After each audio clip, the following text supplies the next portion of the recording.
I've done this legitimately 3 times because I keep screwing up. So I'm going to try this again. Hey everyone. Macho Man vs. Kool-Aid Man came out. It was a good episode. I liked it. I may not have sounded like I liked it in my review, but looking back, I feel like I was a bit too harsh on this episode because this episode was special to me because I like both of these characters. Especially I just like them both. They're just really cool. So they were just really special to me. And this episode was special to me because it was a celebration of a series that I hold very close to my heart.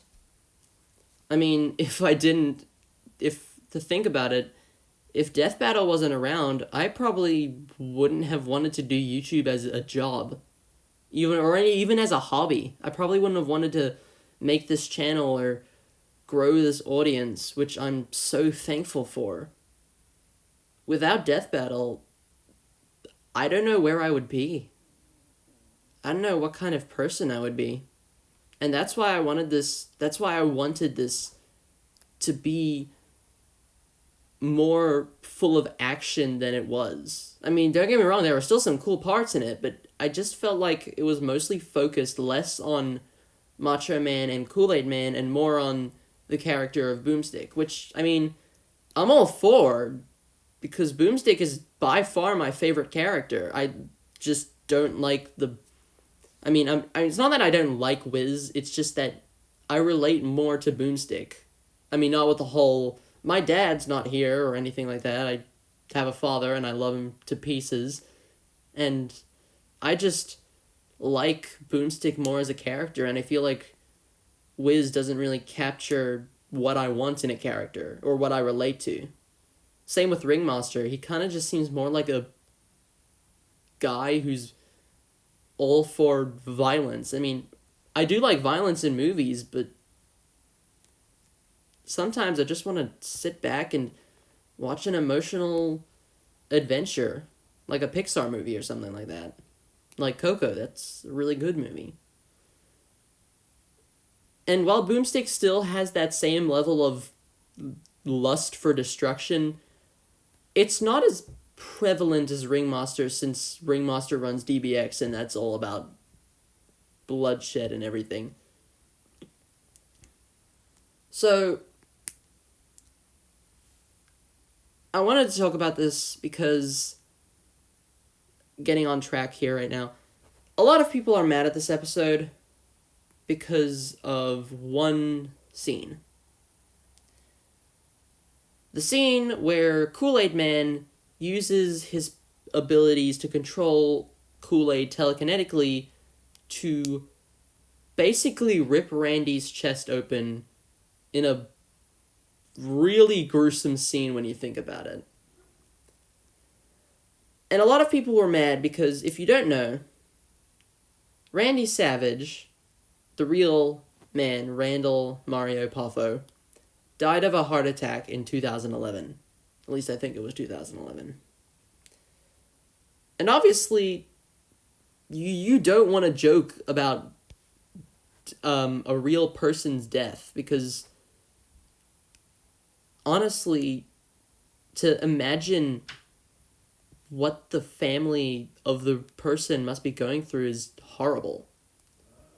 So, to see a real man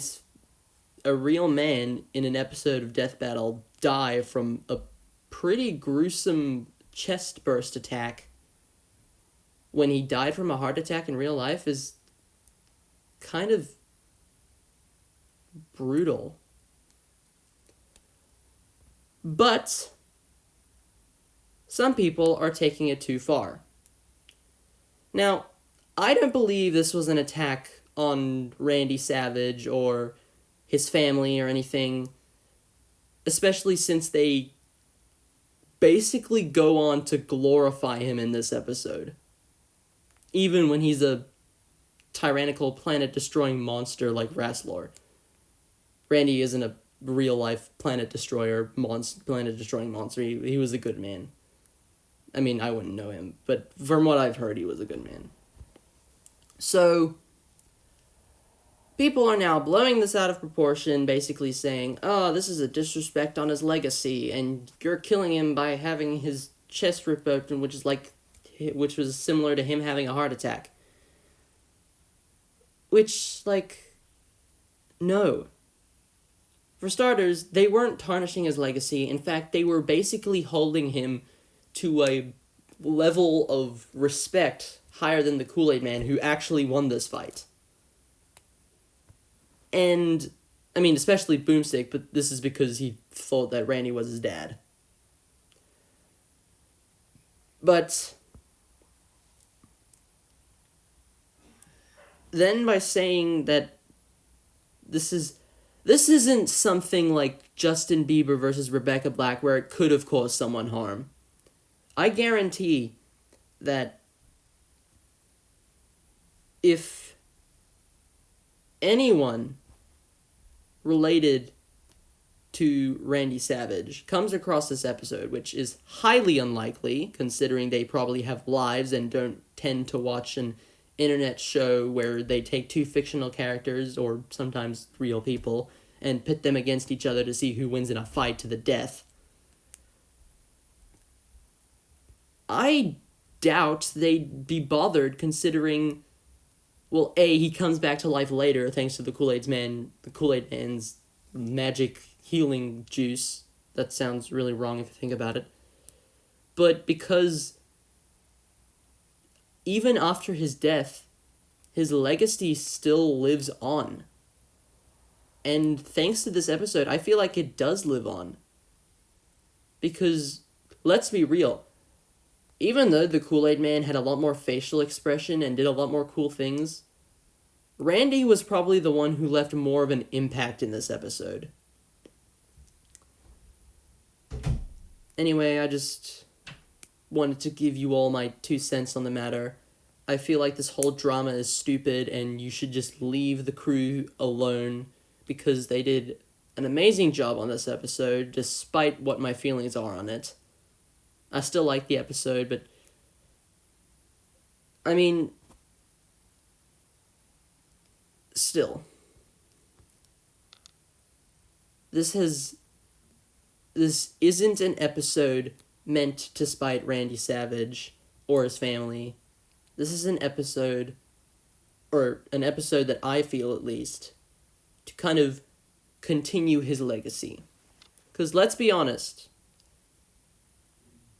that's what this is.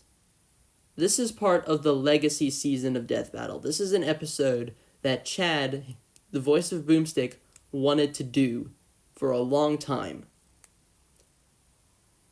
This is an episode meant to continue his legacy, and I feel like it nailed that.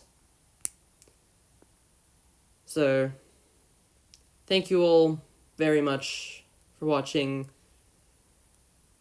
I will see you in the next video, which is probably when Dio vs. Alucard comes out. Bye.